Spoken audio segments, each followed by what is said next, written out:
Hello students, this video is prepared on chapter 6, chemical bonding in molecular geometry, and there are totally 5 videos for this chapter, and the learning objectives of this chapter is here. You can read from the screen.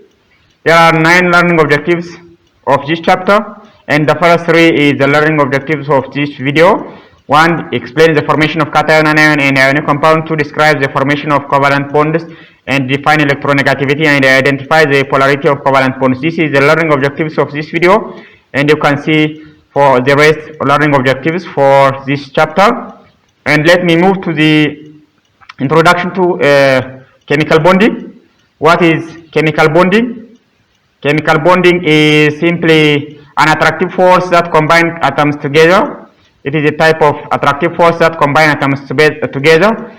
Why atoms form bond? For 2 reasons. The first one is to be stable as noble gas or inert gas. Noble gases have 8 electrons in their outermost shell. That is the rule, octet rule, and this is except helium, which contains 2 electrons in their outermost shell, and these noble gases are chemically unreactive. The second reason is to have low potential energy. Ions of an atom has low energy and it becomes more stable. For example, if you compare the energy of sodium atom and sodium ion, the energy of sodium ion is less than the energy of sodium atom because sodium ion fulfills the octet rule and it becomes more stable, whereas the sodium atom does not fulfill the octet rule. There is 1 valence electron in their outermost shell, so it is not stable. The second, if you compare the energy of chloride ion and the chlorine atom, the chloride ion has lower energy than the chlorine atom because the chloride ion fulfills the octet rule. Their outermost shell, if you configure electrons, the outermost shell there are 8 electrons, so it is more stable. This is the 2 reasons why atoms form bond. The second one is how atoms complete their octet rule by 3 mechanisms. 1 by losing electrons, 2 by gaining electrons, 3 by sharing electrons. For these 2 reasons, by these 3 mechanisms, the types of bonds formed can be classified into 3 major categories. The first one is ionic bond, the second one is covalent bond, the third one is the metallic bond. Ionic bond is type of a bond that is formed from metal and non-metal, and this is formed by electron transferring. The second one is covalent bond. Covalent bond is formed from non-metal and the metal, and this is formed by sharing of electron, whereas the metallic bond is a bond that is formed from metal and metal, and this is formed by pulling of electrons. These are the 3 types of chemical bonds that is formed from combination. The aim of this chapter is to deal more on the ionic and covalent bonds. So let me explain what ionic and covalent bonds and how they are formed. And the first one is the formation and the characteristics of the ionic and covalent bond. What is the ionic bond and how it is formed? Ionic bond is a type of chemical bond that is formed by transferring, that is losing and gaining of electrons, that is from the valence electrons. If you consider an example, the formation of lithium fluoride. When lithium is reacted with fluorine to produce lithium fluoride, the electron is transferred from the outermost shell of lithium to the fluorine in order to fulfill their octet rule. Lithium, by losing 1 electron, it fulfills the electronic configuration as the helium, whereas the fluorine fulfills the electron configuration as the other noble gases, that is contains 8 electrons in the outermost shell. By doing this, lithium becomes positive and fluorine becomes negative, that is fluoride ion. So by doing this, this is the type of chemical bond that is the ionic bond. This ionic bond is again formed from electropositive, that is metal, or it becomes cation, and electronegative or non-metal, it becomes the anion. If you consider this diagram, when the metal reacts with the non-metal by transferring of electron, the metal becomes the cation and the non-metal becomes the anion, and the metal loses electron and the non-metal gains the electron. Such type of bonding is considered as the ionic bond, where the electron is transferred from the metal to the non-metal. This is one way.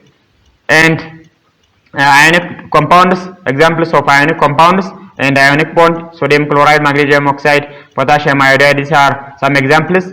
Some may contain more ionic and covalent compounds like calcium carbonate and iron sulfate. In the calcium carbonate there is ionic bond between calcium and carbonate, and again in the carbonate ion there is a covalent bond.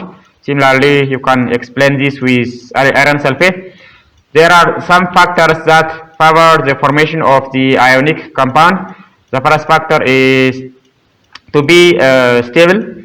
To form an ionic compound that is stable ionic compound, the summation of lattice energy and electron gain enthalpy should be greater than the ionization energy. So stable ionic compounds are formed from the low ionization, those elements having low ionization energy and those elements having high electron affinity. This is one favoring condition for the formation of ionic compound.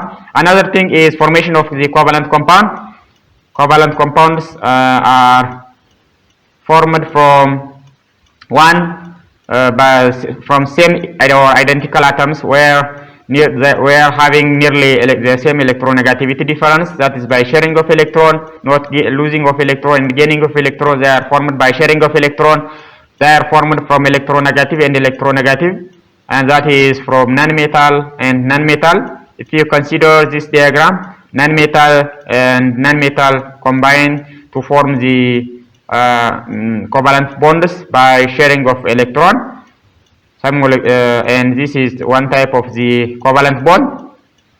And examples of covalent bond is this one: water, carbon tetrachloride, carbon dioxide, and methane are some examples of these covalent compounds. Another thing is the types of covalent compounds. Covalent compounds may be classified as single bond, double bond, and triple bond based on the number of shared pairs of electrons. In the single bond, if you see this is the bond between carbon and carbon. This is single bond, and this is double bond. This is triple bond. Similarly, single bond, double bond, triple bond, single bond, double bond, triple bond. In single bond, there is one pair of electron bonded. In double bond, there are two pairs of electrons. In the triple bond, there are three pairs of electrons in the line. Another thing is the classification of covalent compounds based on its electronegativity difference. Based on this, covalent compounds can be classified as polar covalent compound and non-polar covalent compounds. I will explain this in the coming video in more detail. This is one type of classification of ionic compound. Another thing is the properties of the ionic and covalent compounds. Ionic and covalent compounds. So the first one is property of ionic compounds. One, state property. Ionic compounds can exist in solid and aqueous form, and they are non-directional in nature. The third one is in their conductivity, that is electric and heat. They are poor conductor when existed in the solid state because there is no free movement of ions, but they are excellent conductor in aqueous or molten or fused state because in this state the electrons can freely move. The second one is bond strengths. The bond strengths of the ionic compound. The ionic compound have very strong bonds, that is electrostatic force, and their melting point and boiling point. They have high melting point and boiling point due to having strong electrostatic force. The sixth one is solubility property. The solubility property of ionic compounds.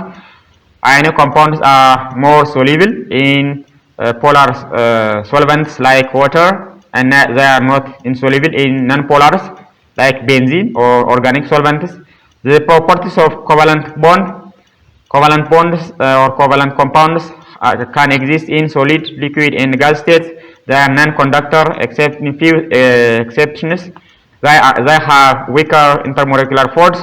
They have low melting point and boiling point. They do not undergo ionization in water, and they are soluble in non-polar but not polar.